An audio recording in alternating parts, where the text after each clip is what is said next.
Hey there! Want to switch up that black profile icon in Warzone? No worries, it's super easy.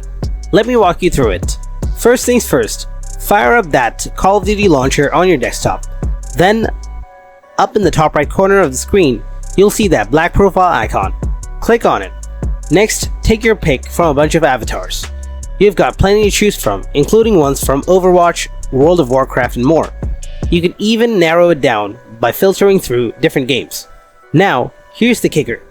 You can't set a custom avatar, just gotta choose from the ones they've got. So, once you've found the one that suits you best, just give it a click and bam, it's set. And that's all there is to it. If you found this video helpful, drop a like and don't forget to subscribe to our channel. And if you have any kind of questions, then please ask them in the comment section below. Thanks for watching.